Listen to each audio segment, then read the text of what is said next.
Bonjour, je suis Michel Fauconnet. Je vais vous présenter aujourd'hui le logiciel Hydrocable pour le calcul des radiateurs selon la norme européenne 442. Je suis le développeur de ce logiciel. Nous allons découvrir ensemble le Hydrocable pour le calcul des corps de chauffe à partir de déperditions déterminées selon vide des paires ou selon TTH 2001 ou TTH 2005. TTH 2005 permet également de faire les calculs selon la norme européenne 12831.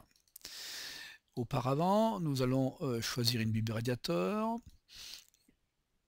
Hydrocable s'appuie sur une quarantaine de bibles représentant à peu près 30 000 références radiateurs. Ici, nous allons choisir le radiateur Regan 3000.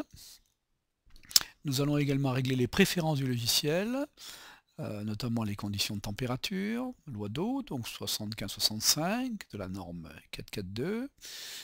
Également le modèle de corps de chauffe, par défaut ça va être des Regan habillés, ce qu'on avait dit, et également les encombrements par défaut, maximum pour les corps de chauffe, hauteur, longueur et épaisseur. Les préférences permettent aussi de régler l'accès aux différents logiciels, et nous réglons aussi d'autres paramètres avec cet écran de préférence. Voilà, donc pour importer c'est fort simple, il suffit de cliquer sur le menu, importation vue des paires par exemple, et instantanément les déperditions vont arriver dans le logiciel. Ici bien sûr le logiciel récupère les conditions de température loi d'eau 75-65, le modèle Regan habillé. On va confirmer une majoration de 20%. Majoration qui vont s'appliquer bien entendu sur les dépaires nets de chaque pièce qui ont été importées.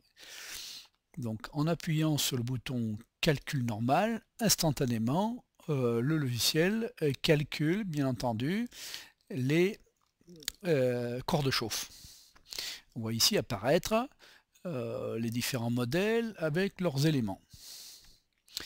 Donc sur cet écran, on voit apparaître ces radiateurs qui ont été calculés, notamment le modèle, la marque, le modèle, et les dimensions, hauteur, longueur, épaisseur en millimètres, ainsi que la puissance à 50 degrés delta T de ces corps de chauffe. On peut avec ce logiciel également donc choisir d'autres modèles de radiateurs. On voit ici que sur cette pièce-là, on pourrait choisir ces différents modèles. Le logiciel par défaut choisit bien sûr le plus joli, mais on peut également vérifier radiateur par radiateur, donc tous les paramètres qui ont présidé au calcul, et notamment l'espace disponible en bleu et la dimension réelle du radiateur en rouge. En faisant suivant, on peut passer en revue chacun des radiateurs. Voilà, et on remarque un petit drapeau rouge là qui apparaît, spécifiant qu'on dépasse un tout petit peu le delta T de 50. Dans le cas présent, bien sûr, avec 19 degrés d'ambiance, on obtient 51 degrés delta T. Et bien sûr, pour la salle de bain, avec 24 degrés d'ambiance, on obtient un delta T de 46, donc on respecte largement cette norme.